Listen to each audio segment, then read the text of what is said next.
Arts After Dark, which is a series of virtual events, which previously was put on by Marv, the Medford Arts Resource Vehicle, but we had to retire Marv, sadly, because he had too many things wrong with him. It was an older bus.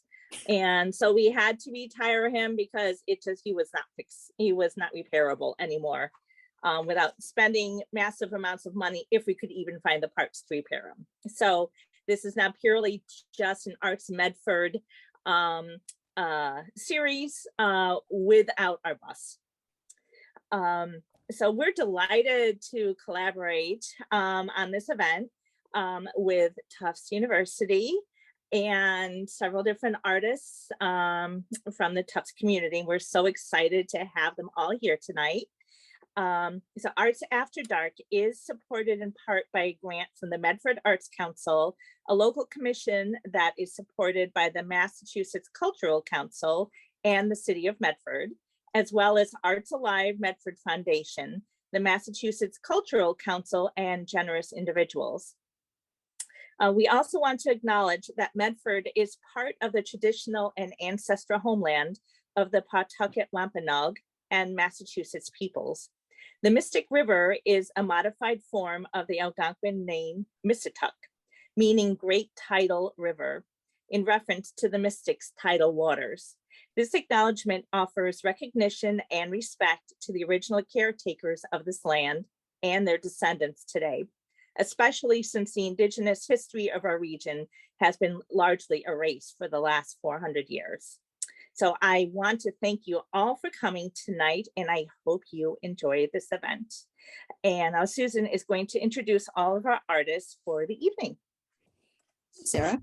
Welcome, everybody. This is our last Arts After Dark presentation for 2021. And so we want to thank all the artists, collaborators, and participants who have appeared with us over the course of the season. And I counted them up a little while ago, and there's 17 at least, if I'm not missing anybody. So this was a big season, even though it was, with only one exception, entirely virtual.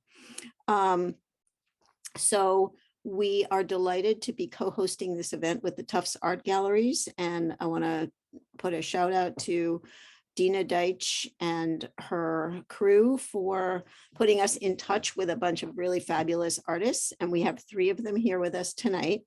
So the way we thought this would work is that I'll quickly introduce each person and let them take it away for maybe 5 or 8 minutes. And you can talk about yourself and your art. You can show some of your art. I will make all of you co-hosts as we get to that so that you can do it.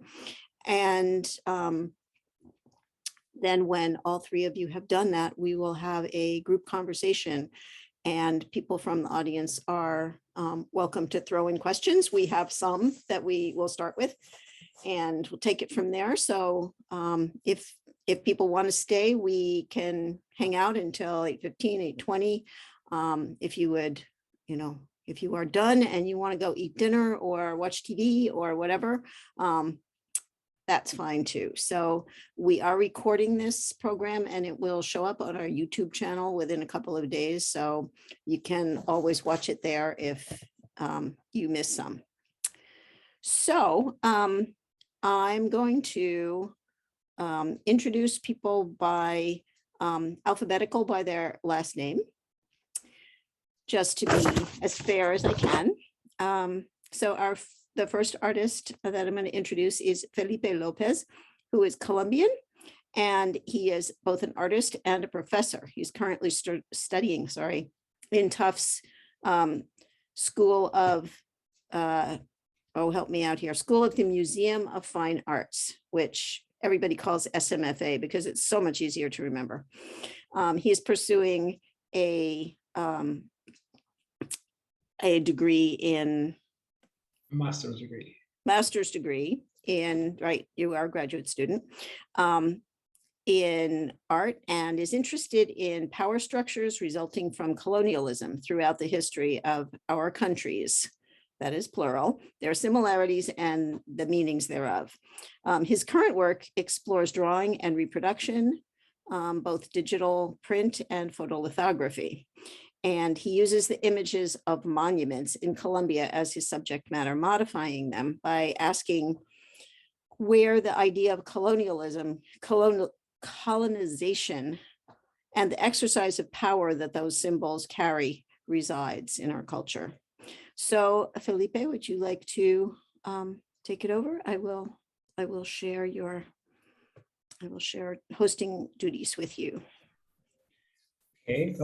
Hi everybody. Well, as you say, I want to start by showing you some of my current artwork and talk a little bit about a process so that we can just create a conversation after about what it means, all this process and the process that we all have. So let me show you my screen. That's always the difficult part. Okay. Sure. Okay. Can everybody see? At least one of us can. Okay, so I'm really interested about in knowing what are those things that at first are those unnoticeable things, that unknowledged things that we have in our society. I'm sorry for the dog home. By the last year, in Colombia and here happened all this process about the protests, about riots in everywhere, pretty much. I think people were just done about everything that was happening. And in Colombia happened that we had these difficulties with the government. So people decided just going outside and try to express themselves. And the best idea, and I think it was a brave idea, was just going and take down some monuments that represent colonialism and represent the idea of power that we are not, that we are against. So that happened just at the same time that happened here with the Black Lives Matter movement. A little bit different reasons, but it was something like a similar action. So I started to ask about this gesture, about the idea of tearing down monuments, about the symbol that those monuments represent. So I took images of these monuments. This in particular is one about Francisco de Paula Santander. He was one of the person that created the new republic, but he was also an esclavist. So it's a little a bit confusing idea about who they represent. And I started to make some drawings about all the plinths as part of the structure of power. I mean, it's not only talking about these people, it's talking about how they are represented. So something like the plinth it's a really powerful image, even if it's no one there. So something like that, and something like, let me show you this. So something like this it's about what are those elements that carry all the power, as you mentioned before, that carry all the power that they have. It's about the person, it's about the position, it's about how they are represented. So I took some images, like this one is from Sebastián de Belalcázar. He was part of the people who created a city called Cali, Colombia, and some people are against him, some people are in favor. It's a really big discussion.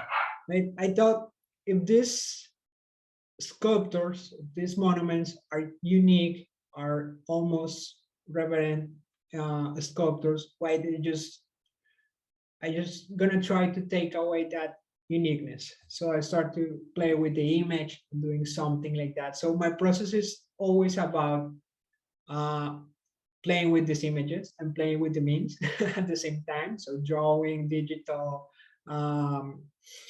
drawing as well, and trying to mix that with some other mediums. Um, at the end, I think all these processes are really personal and subjective, but in some cases affect the people around me, because when I notice something, maybe other people start to notice the same things as well. So that happened with this process, for instance. And I think we have a big discussion about if these planes have the same meaning with or without a sculptor there. So what I'm doing now is trying to go deep in this process. And since in Boston, we have a lot of sculptures, a lot of monuments, and I've been noticed that the images are really similar to the images in Colombia. Are really similar to the images there. And it happened that I found good projects about how people are really doing something like this. They're doing research about what is happening with monuments here and what is happening around the world. So this is a huge subject. This is something that affects us, everybody, because it's part of what we as society try to leave behind, right? So yeah, pretty much this is part of my process right now. But I'm also usually trying to mix drawing with other other techniques. So this is something that I did before coming to study at the MFA in Boston. I was working in Colombia as a teacher, and I had the opportunity to go to a traditional farm market and work there and try to see what makes the farm market what it is. It's about the tradition that it carries. It's about the people there, the architecture there. So I pretty much I conclude that it's about people, because they are between the countryside and the city. They are kind of a bridge in between. And I decided to make drawings about them, about their actions, with a foreign image. I mean, with a foreign insight, pretty much. So this is one of my dearest drawing, Don Isaías. And what you see there, it's the structure of the farm market. It's carving, it's carving in the grass. So what you can see here is a shadow instead of drawing. So it's another way to talk about drawing. It's a way. So when I try to do drawing, but I'm not using the the tools that we usually use when we draw. So it's mixing that, creating a piece that is not only paper. So it's talk about a new surface. It's talk about a subject. That's pretty much what I'm trying to do, and what I'm exploring here. I mean, if we have so much things around us, and usually we are people that use all this stimulus like visual, sound, everything to notice everything around us, so we can use that in our favor and try to create something with that. So this is my everyday life, and I'm trying to do something with that everyday life, pretty much. Okay. Thank you, Felipe. That's fascinating. One quick question: how big are the drawings of the plinths? The plinth is 26. Well, this one is 26 by 10, but the others are 7 by 8. Okay, so each. smallish. Yeah, Okay. really small. Okay, Really detailed drawings. great. So let's see, next in alphabetical order is Pamela. And I'm going to make you a co-host now. Pamela Melgar is from Miami, Florida. She's in her third year at Tufts SMFA and is an interdisciplinary artist and computer science student. She comes from a painting background, but is striving to merge her interests in art, tech, and community engagement through storytelling and interactive projects, and thinks that she would like to pursue a career in entertainment design. Goodness, that's a great ambition, with a focus in computer graphics. Pamela, go ahead. Hi, everyone, and thank you for having me here. I'm really excited to talk about my work with you guys. So I'll just share my screen real quick. Give me 1 second to queue it up. Okay. So I'm just going to take from what I have, what I've been working on very recently. This is my website. Can everyone see some images? Cool.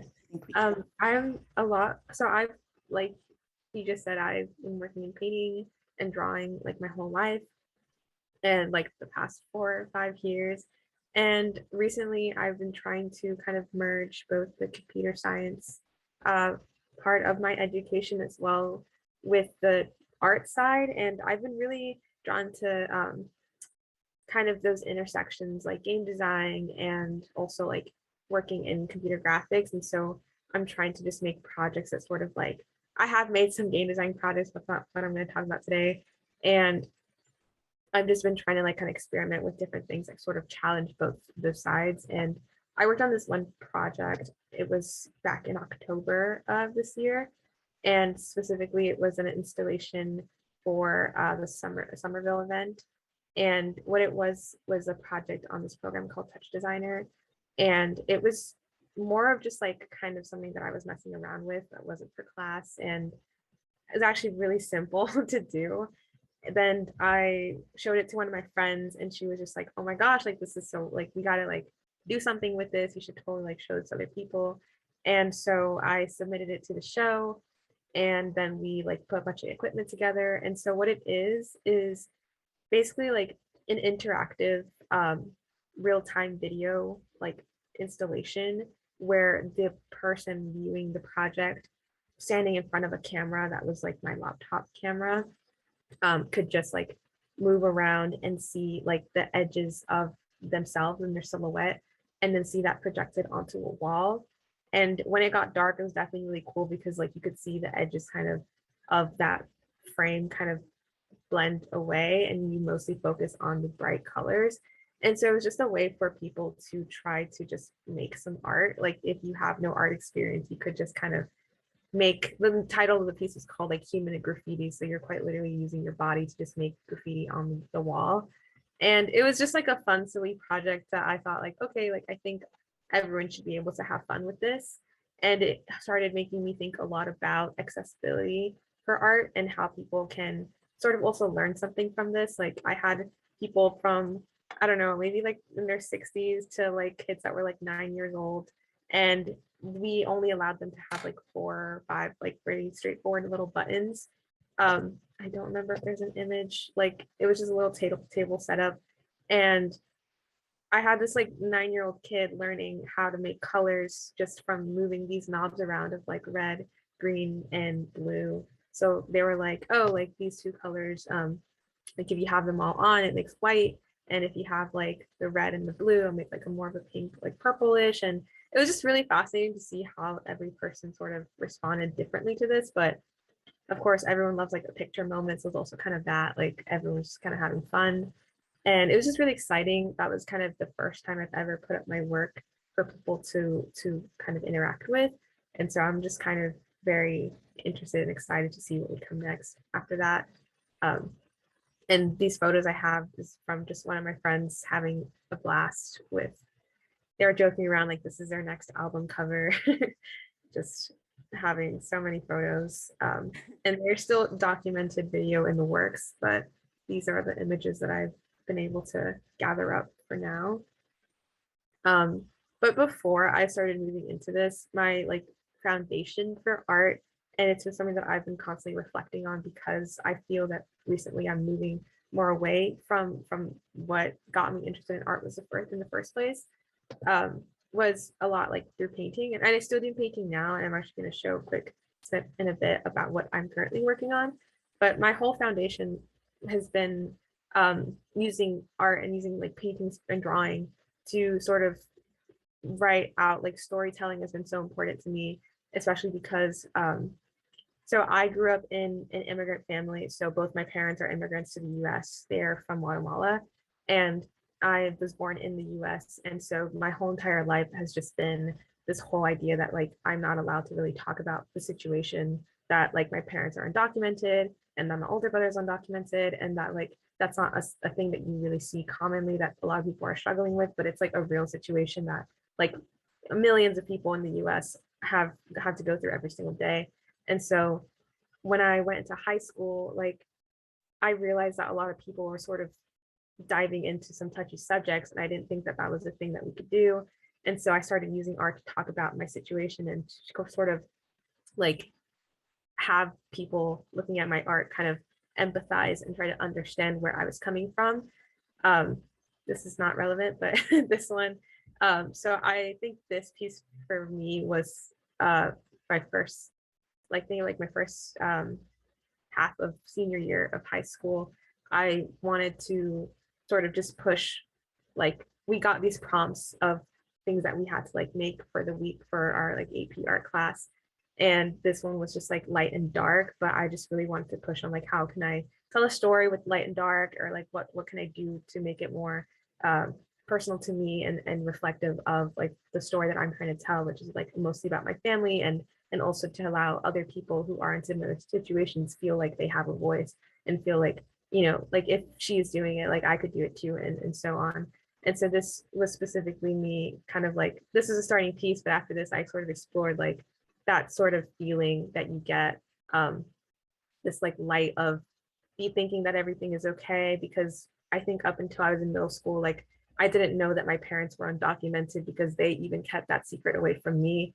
And it wasn't until then that they told me the truth. And it wasn't like you don't really feel any different because like doesn't nothing changes, but like you still wonder why there was just so much of a stigma around the fact that like you couldn't know that, or you weren't allowed to like speak about it again. And so I was make these were two like I'd say 4 feet panels of wood and with like charcoal and ink, and I used shoelaces as well because I like explain all this in my website, but it's like I'm not gonna go too much into it. I could talk for hours, but I was using shoelaces because it was representative of how I viewed my family from Guatemala, but also just like the immigrant identity as relating to shoes, and how shoes are like these things that are so durable and things that like travel like in so many directions and like all over. And that, you know, no matter what happens, like, you know, they're always going to be like sturdy and you can rely on them and things like that. So there's so many things that I was like exploring back in high school, and it just made me really consider like for me, my art in some way or another, even though now it doesn't seem as like deep, but for me, it's always telling some sort of story, whether it's like about trying to voice for marginalized communities or trying to just highlight that accessibility for everyone is important. Like things like that have always been sort of themes that I'm working with. And I think that's kind of why, as someone that's also interested in computer science, like I do want to find a merge where I still don't have to let go of this like storytelling aspect and can still work in like entertainment where, you know, there is like some need of some technical knowledge, but also like you're contributing to a larger project where maybe like there is some story that's trying to be told in like a creative way, in a way that engages people. And so that's kind of where I'm at. And sorry if I'm not speaking super clear, like it's just all on the spot. I should have thought this through, but yeah, this is some of my work. And um, one painting that I want to talk about, like kind of just wrapping this up. Oh, this was just another piece. I skipped this in the beginning, but I also did this for my first semester here at SMFA because I just wanted to kind of move away from, I've been talking about immigration for like an entire like couple years. So I was like, okay, I can move into something else and think about, you know, what other voices out there are in need right now. And I seeing a lot about kind of like the state of the world or the environment and things like that. And I started exploring a series of works that address like endangered animals. And this is kind of like a conversation I had with my professor, but she was encouraging me really to just go for it. Like, yeah, this is a crazy idea to try to make a life-size elephant, but like, why not? Like, just you can do it. You should do it.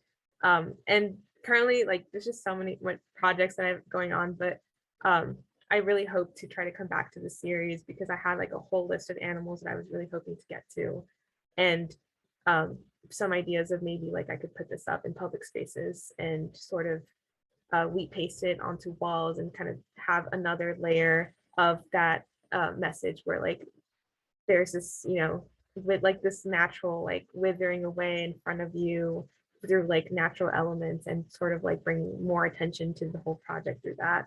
But that's just one thing I wanted to mention that is also kind of in the works. So it's just all over the place.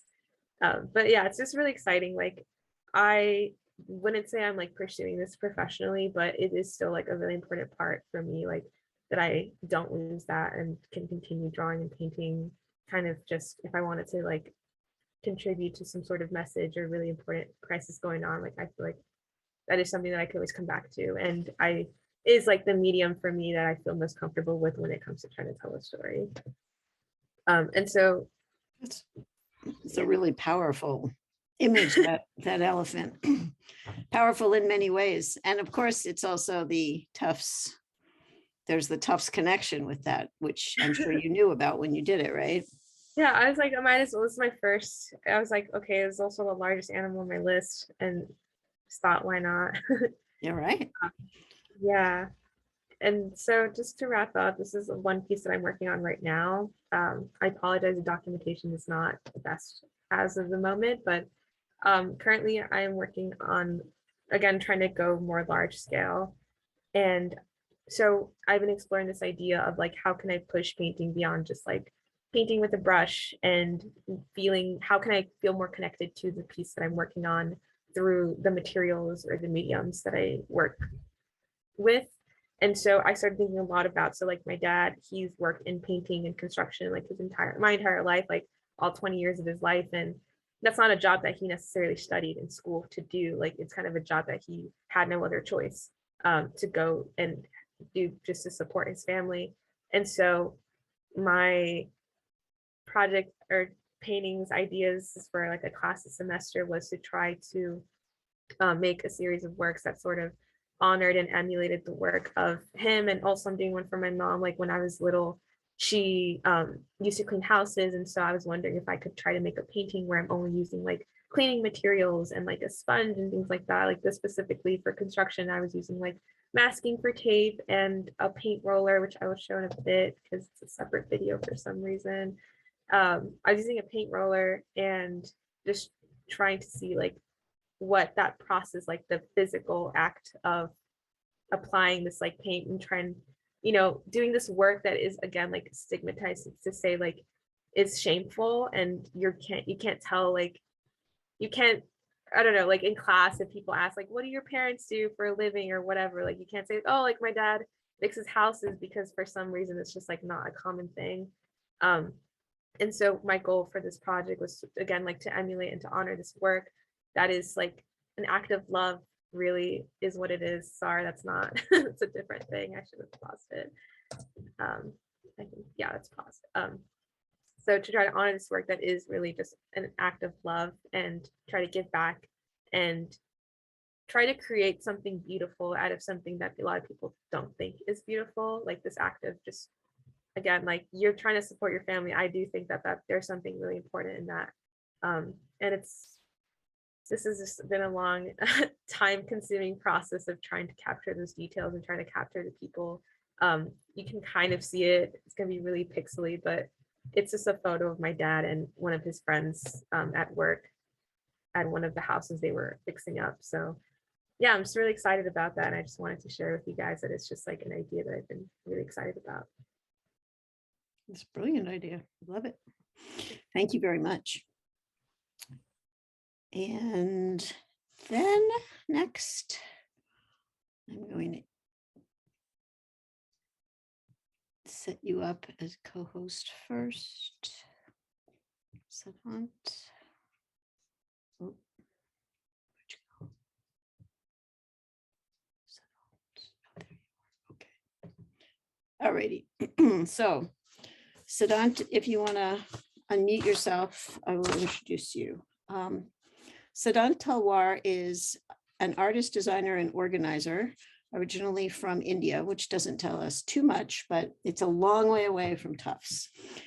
Siddhant's work deals with issues around identity, sense of self, and relationships with others. Siddhant is currently a junior in the dual degree program at SMFA and Tufts, pursuing a BFA in studio art and a BA in new media and society. Siddhant is interested in digital cultures and their effects on personal and political spheres, especially those dealing with sexuality and gender. Siddhant, welcome and thank you. Thank you. Give me 1 second. I'm just going to share my screen. Also, thank you for having me, and thank you for everyone who is here. I know that it is finals and a Wednesday night, and it's not an easy time, but I really appreciate it. So it's for some reason it's not letting me. Give me 1 second. I'll try again. Yeah. So, I'm not seeing you now. Where'd you go? There you are. Yeah, it says you're a co-host. Oh, then it should work now. Wait. Okay. Look down at the bottom to share screen.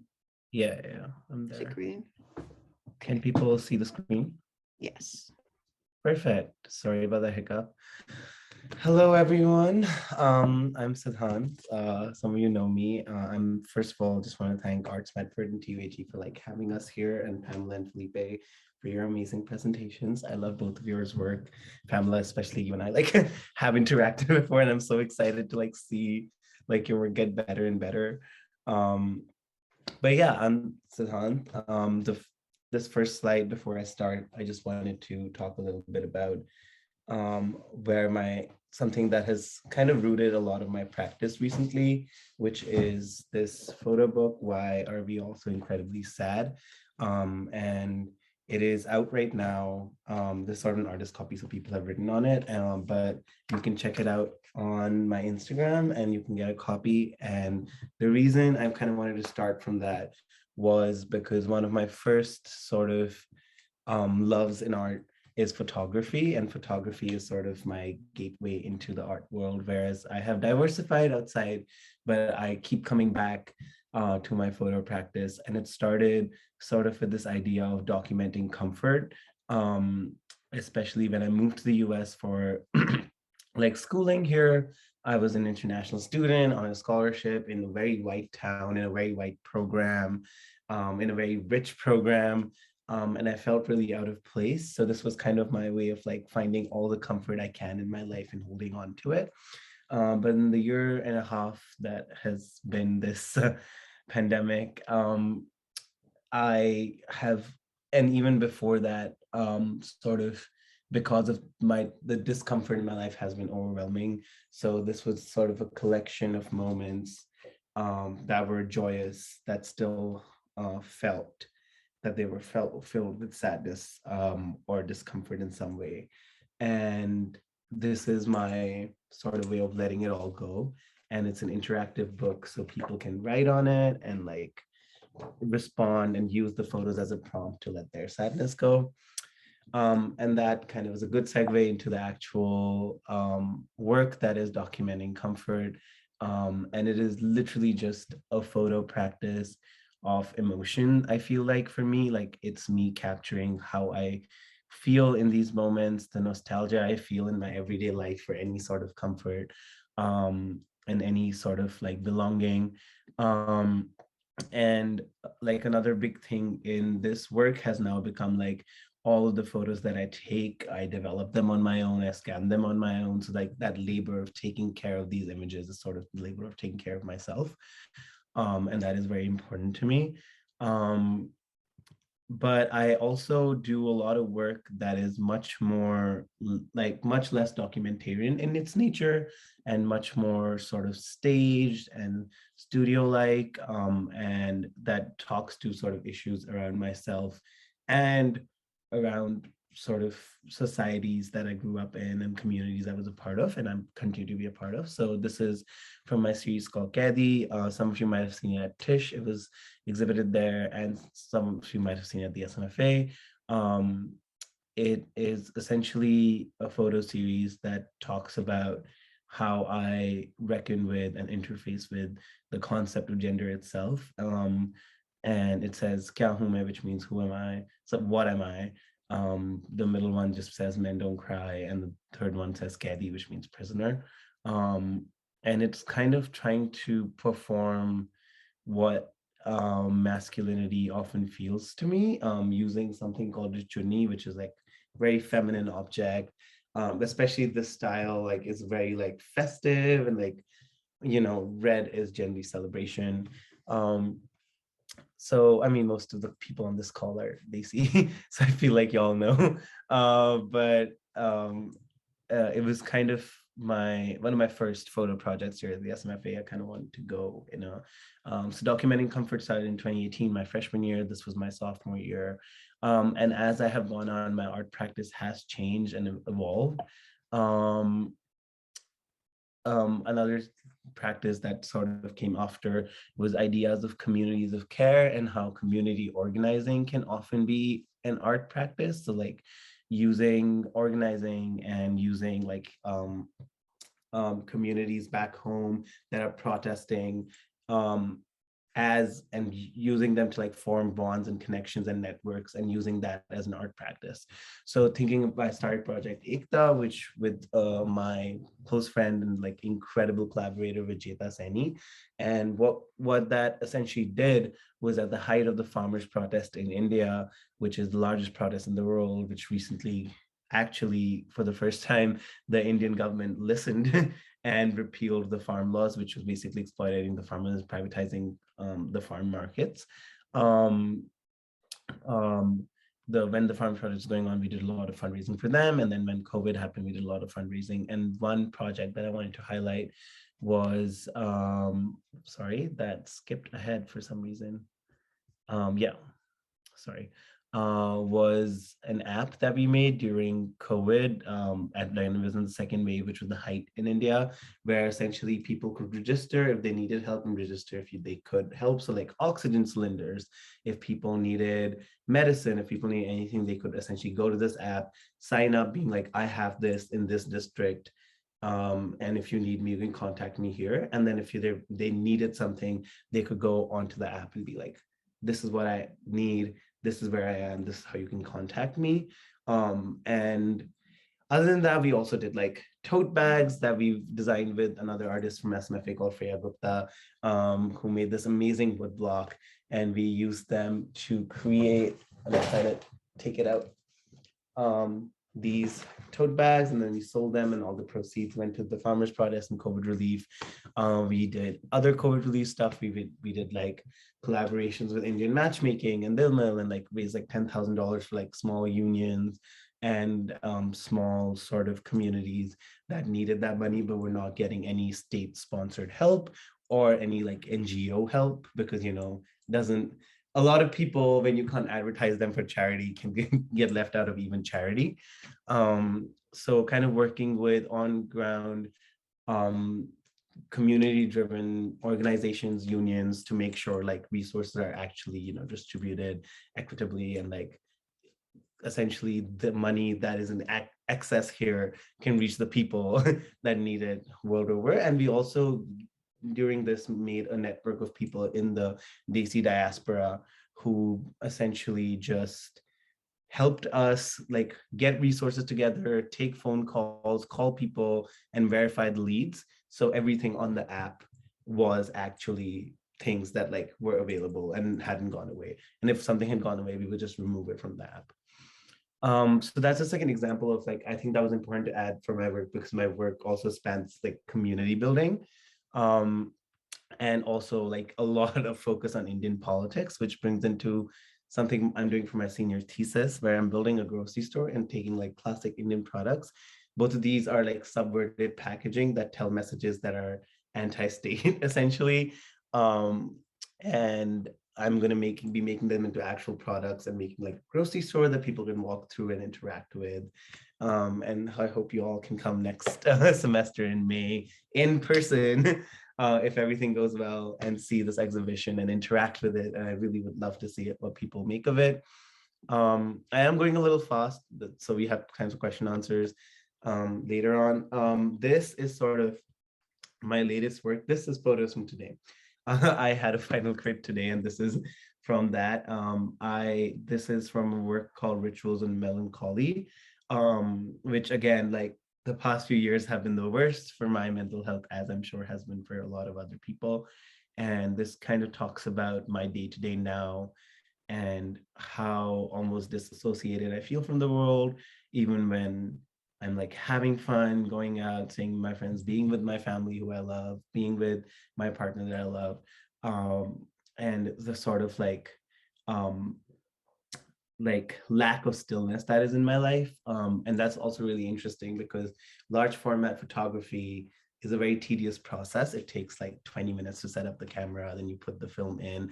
And generally when people do large format work, they always make sure that it's like super still, super focused, super, nothing's moving. There's like a very nice picture of a house. Like that's what large format photography generally is, or like a really well lit portrait of someone. And I kind of wanted to subvert that and use it and make it mine, because my process does not look like that at all. My process is not still, and I as a person am not still. So this is my most recent work. All of these are 20 inches on the short side and around 25 to 24 on the long side. So they're pretty big prints. And I mean, I've tried printing them bigger, and I've just like, I don't think that's necessary. And I think the next step in this process is making them like an accordion book that is this big that you can open up and interact with. Yeah, that's kind of it. I didn't want to take up too much time, so I didn't prepare much more. No, But that's great, Siddhant. Thank you so much. This just completely, all three of you, completely fascinating ways you think about things and bring that into your art. I'm so excited to have people have a conversation with you. So that's what this is time for. So I'm wondering if I can throw open a kind of tough question. I know that several of you have talked about it a little bit, but I'd like you to see what comes out of it if you talk with each other a little bit about it. What it's been like for you making art during a pandemic in a place that's not your home. What has it felt like, and what has happened to your art? How has it changed and transformed because of that experience? So anybody, feel free to jump in and say whatever. I would love to start the conversation because I think this is very pertinent to my work at this moment. I was at home in India at the start of the pandemic, and then I came here in January this year. So I kind of had like a very interesting, when I was back home, I was still like doing the semester, so I was making work because I had to. And the next semester I did all of it online, and I was just making enough to like barely get by. But I really think making art has been such a hard thing for me just because of how horrible I feel. And the worst thing is making art is how I cope with my feelings. And when your feelings are so bad that you can't make art, you don't cope with them a lot of times. And that's kind of how this project came together, this zine, where I just spent so much time archiving. And I did not realize that in that documentation that I was doing over the past like 3 years, I had collected so much, like hundreds and hundreds of images, and that all of them sort of meant something very different, together. Like putting these images together from like 2018 next to one in 2019 next to one in 2020 really completely changed the meaning of all of them, which was so interesting to me because it's something that I wouldn't do normally. I wouldn't go through and archive my work just because, again, I'm not a slow person. I'm a very fast-paced person. So I think that that was really interesting, that how this like lull of art, something that I was struggling with so much, talking to all my peers about, really helped me essentially make art later. And something that like really, I think, helped, even though I was making bad art, was something my friend Sana, who's also an artist, always says to me is like, you have to make bad art to make good art. Like there's no way it can exist without that. So I think that's basically how it's been. And then coming, and it's also been hard because some artists have been doing so much and it's incredible to see people do it. But when you're in that spot, I understand that it can be hard. So yeah, I wonder what Pamela and Felipe think.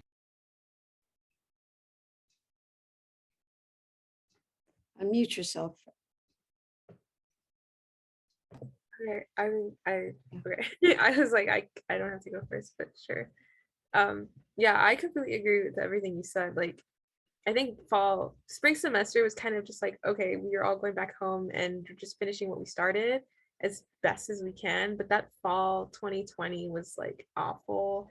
And when you said like, you're just kind of doing anything you can to just barely get by, I think that was the same thing I was going through. Like, I did not show anything that I made in fall 2020 or like spring 2021, because for me, that was just kind of the year of just like you taking care of yourself. And like I made work, but I wouldn't necessarily say it's the work that I like. Again, like that whole process of like thinking really deeply about it, and just that none of that was there. It was just like I'm making stuff to make it, but I just didn't feel very passionate about it. And yeah. So that's all I want to say. I agree with that. Felipe? Experience is totally different. I mean, we came from a completely different way of living, and now everything we have our mask on all the time.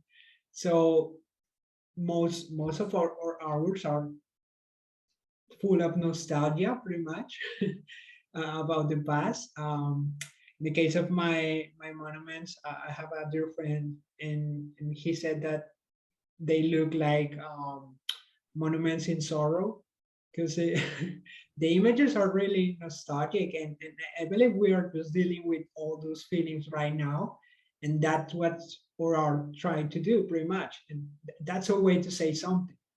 So yeah. Yeah.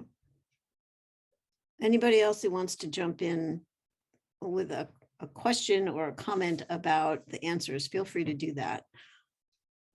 If I don't see anything there, so Actually, I'll throw good. one out there. So also a fellow artist, so what kind of art do you find yourself doing completely differently now that you've experienced a pandemic, but you're able to be in person and making some of the art that you all seen, at least from what you've said, that you really are enjoying making again and are passionate again about making. So what kind of differences are you seeing now in your own art, now that you're able to make things that you really are loving creating?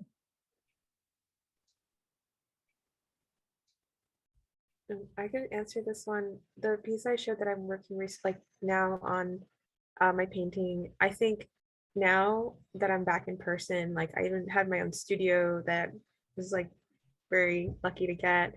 Um, it's just been a matter of like before the pandemic, I think I'd have an idea, but I think like, oh, like that's too expensive, or that's just a lot of work, or really crazy. And then now, and I have an idea, I'm like, don't stop, like don't even think twice about it, just do it, just go for it and just see what happens. And like Sid was saying, like, you have, even if it's bad, like it's going to eventually lead you to good art. You just have to kind of just play around with it, and maybe you'll discover something, or maybe you'll discover something that you don't want to do.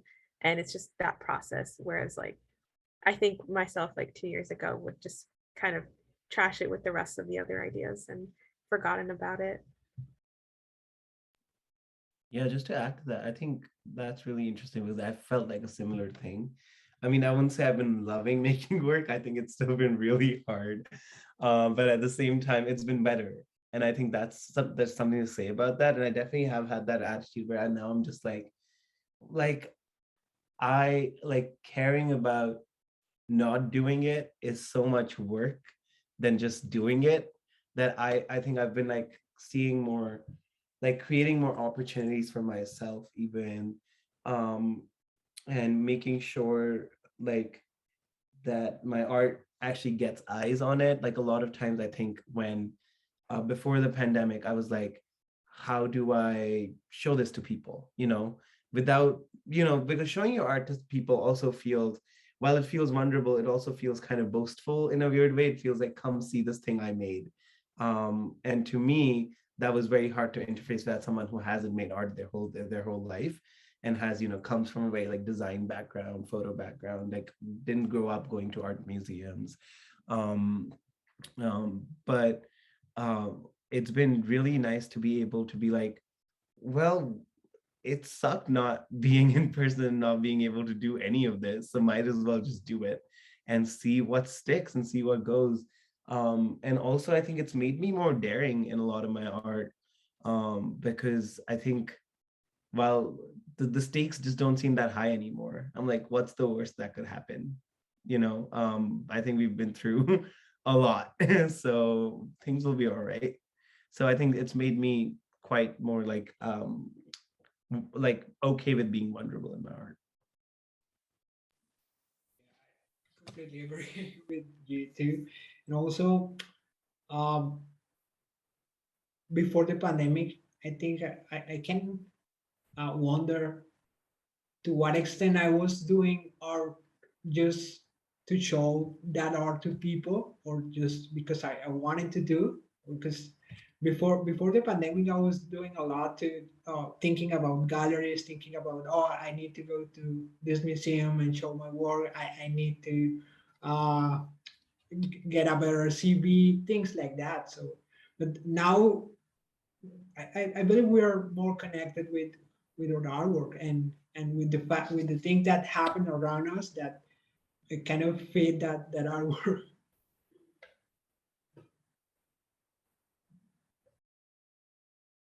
I have a question sort of inspired by Pamela's current work, but I think all of you will have something to say in relationship. I was really touched by your use of the kinds of tools that your parents use to make that art. And the original question that I had before you showed that was, how has your medium affected your art and the other way around? So there's a lot of that in there, but also not just the medium, but the tools and the colors and the everything that goes into making a piece of art. It's all reflective of where you are in your life at this point and what you were thinking about when you were making it. So Felipe, I'm curious, like, what about drawing in black and white is going on for you in the monuments that you are drawing? And for Siddhant, what about the large format photography why does that call to you specifically in the kinds of things that you're doing right now? So those kinds of questions. My ideas about drawing has changed a lot since I've been here, and since because when I wrote my statement, I said, okay, I define myself as a draftsman, and now I really don't know what am I. It's kind of hard to tell because all my education was training as traditional drawing artists, learning about all those methods, all those painters, with a lot of gaps as well. But it was like that. And also the way that I teach, it's really traditional. So coming here and being in a program that is an interdisciplinary program, it's a huge difference. But I love that. I mean, the fact that we can just say, we're not just doing drawing, it's drawing, but a lot of ideas, different ideas to mix with those drawings. That plays my work in another situation, other place that really different to what I'm used to. So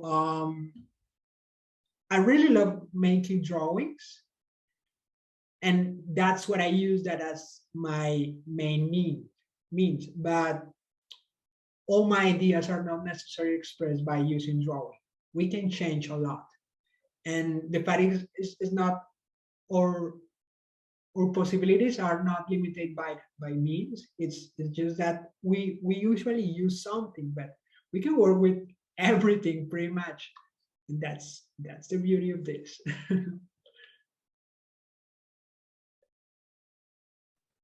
I really like your answer, and I really think that is sort of what has gotten me into large format even, because within photo, it's like so much better almost in a lot of ways to make your life easier to stick to digital and then to switch to 35 mm or stick to 120 mm, which is medium format, because still overall photo, like those photo mediums aren't as tedious almost. A large form, I wish I had one, but a large format camera is this big in itself. You have to go under it to take a photo. It really stops you. And as someone who takes a lot of photos of myself, it's a really hard process to like get even the focus right. But within that, I capture like chaos. And that is exciting to me because there has to be intentionality even behind chaos, which is such a new feeling, such a new way of something I didn't even think I would be doing, like even with my 35 mm, like the normal film point and shoot work. So I really think like this idea of like slowing down that is very intrinsic to the medium helps me, because you set up a shot, but at the same time, and also obviously you don't have unlimited film. Like large format film is like $5 a sheet, so each picture is a financial burden that you're over undertaking, um, and you mess up sometimes. But I think what really helps me is like knowing that within that, I can just break the rules. I can, and that's I think a lot about the SMFA that also like inspires me and helps me. Like there are people in our class cutting up their negatives, stitching them together, interlacing them, like weaving with their film negatives. Um, and when you have like that level of sort of, you know, do what you want, I think it really did, like it helps you think outside the box, but also like keeps you grounded in like this medium will still take you 20 minutes no matter how chaotic you are. So you just have to be super intentional with your shots. So some of my shots where I'm moving is like it's also a lie in a performance. Like it's a light, there's like a full lighting setup in a bathroom, and I am literally taking a photo and then doing this to get that like little movement. And I'll just be doing that for like a minute. So there's enough light in the picture. So I think a lot of it is like, I think the performative aspect of a lot of my work really comes through in large format in a way that it couldn't in a lot of others. That's very true. Pamela, do you have anything else that you want to add to what you said before? Yeah, I actually kind of resonate with what Sid was saying about kind of your art becoming this like also not just like the product in itself, but the actual performance that goes in it. I think that is like really a very fun and exciting sort of layer that like maybe you didn't really realize was there, but it just has like so much potential. Very true. So I think we should probably have, if anybody listening has questions, now would be a great time to jump in with them because it's a little after 8 and I don't want to keep people too late. So before we ask any more questions as the hosts, I want to see if audience members want to I ask. have a question. Yes. Hi, everyone. I'm Trina. I am so excited and glad to be hearing all of you. You make me really excited about art. And I relate to like a lot of the things that you said about your process during the pandemic. And I think I've struggled in a lot of similar ways. And I just want to know, like, maybe this is a weighty question, but where do you envision your practice going next? Not so much as like if you're like what you have planned, because I think that's kind of a huge question to ask an artist, but more like where do you want to explore? What do you want to explore rather? And do you feel hopeful about that exploration, or does it feel aimless? I just want to get a sense of what you feel. That's my question.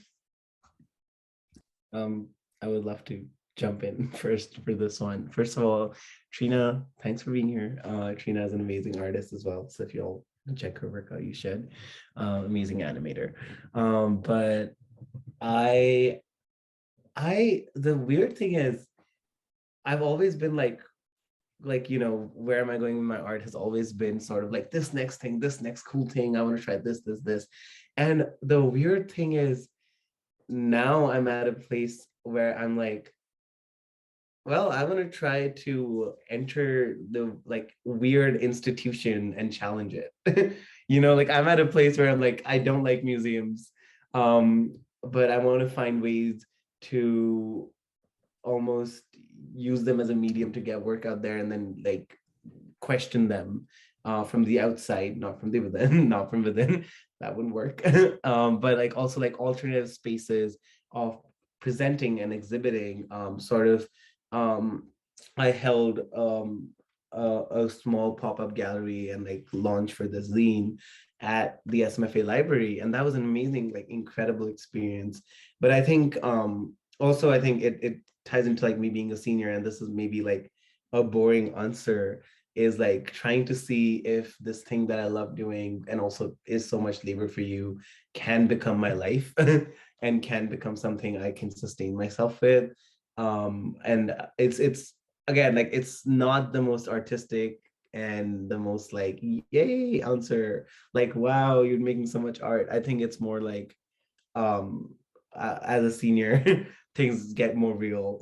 And I luckily still have a year, but like I think I've gotten a lot of insight and like I've gotten a lot of value out of like talking to curators, meeting other artists, like making it a community, like community becoming sort of a central pillar of my practice. And that doesn't only mean making a community of curators and artists, but also making a community of people that I make art for and people who really resonate with my art, and making sure that my art benefits communities and doesn't take from them. So I think that's sort of where I see myself going.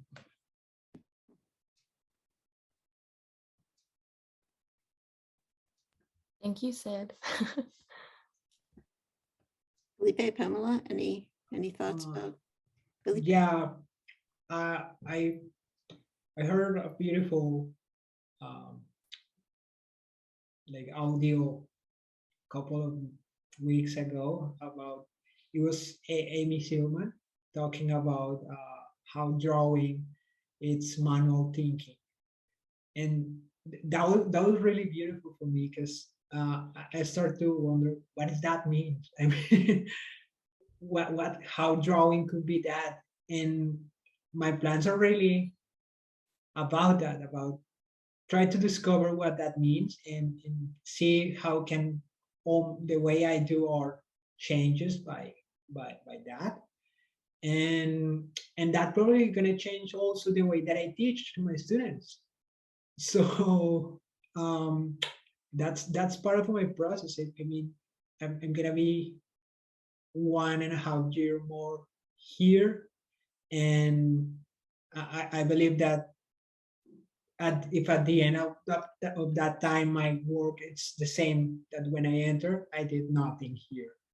So the idea is explore that feeling that drawing is something else, and it's also thinking and see what's next. And also I resonate also with that idea of like making art as a community, a communal process, and create a community here. We can do that by just talking and sharing experience. And Tufts has the way to do that because we have a lot of groups and all are in contact. So yeah, that's a really good plan.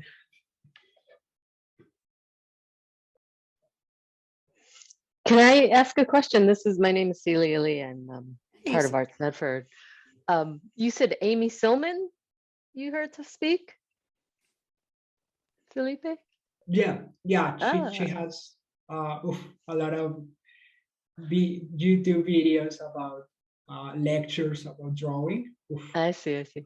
yeah, I know her actually, so I I wasn't sure. love her. I really love her. I Yeah, don't know she's her, but I wonderful. love her. Ah, she's my husband's cousin, so I know her very well, but so I I wasn't sure that need you to said her know name. her. you really know her. Tell her that Yeah, I love her. I love her work too. It's great. Somebody I have to look up now. Thanks. So yeah, it seems like everything else that was on my list anyway has been addressed sort of in the conversation at some point. So do any of the three of you have any last things that you would like to share briefly before we end this conversation, which has been great. Thank you so much, all of you. I just want to thank everyone for like having us. And I really want like Felipe and Pamela, and I will also do this, like add your links to the chat. I want to see more of your work and I want to like follow you. I didn't even know you had a website, Pamela. So I think just if people want to keep up with work, support like local artists in Boston. Also thank you for having this panel. Like I think Arts Medford really, this is great, and also for having a panel full of POC artists, something that's hard to find in Boston. Yep. Yeah, Thank you thank you all. so much for having us here, and thank you for letting to know your work. I mean, I really love what you are doing, and yeah, it's nice to see because sometimes uh, the MFA program and the undergrad program are really disconnected, but we are such a good it's a really good group. So yeah, there's wonderful artists at Tufts, and we need to support us. Yeah, I think kind of on the same note as the last question. I think Tufts just has like so many resources, and you don't only have like, yeah, like the SFA community, but you also have like the Medford community. So many people studying really interesting things that I didn't even know about. And I think that like chance that I've been given to like study computer science is someone that like didn't think that they could do it until they tried. I think says a lot about like you just don't really know what you're good at until you try it out. And maybe there's something there that even if they don't look related at first, I think you can always just figure out a way to kind of push the bounds of both. And I just think that's like a really exciting thing that anyone could just go for it and try it out. That's great. Sarah, do you want to close this up? Sure. I really do appreciate all three of you coming and talking with us this evening. It was fascinating. I loved learning about your different art and your thought processes and your inspirations for what you create. Really was wonderful. And I just think it was great to have some younger people, not that I'm old, but younger people on here and showing us what they're creating. And just, yeah, and also having, as Susan had mentioned, artists of color, which has definitely been a rarity in Medford. And it's just wonderful to have such great diversity in not just the art, but in the people that are creating the art and being able to show it to us. And I hope that you continue to come back to us, and at least even once you graduate, just show us what you're making. Love to definitely be able to follow you, and because I really have enjoyed seeing everything that you make and and listening to you too. It's really very interesting. So thank you all for coming. And fabulous. It's been fabulous. Thank you so much, all three of you, and everybody who attended and participated. And I will be sending out a follow-up, as I mentioned before, that will have all the links in it, as well as a link to the YouTube video. And please, share that with whoever you wish, so that other people can get the benefit of this really interesting conversation about such interesting people right in our midst. It's great. It's been great to have you. Thank you so much. Thank you all. Thank Okay. you. Take care. Good night. Good evening. Good night.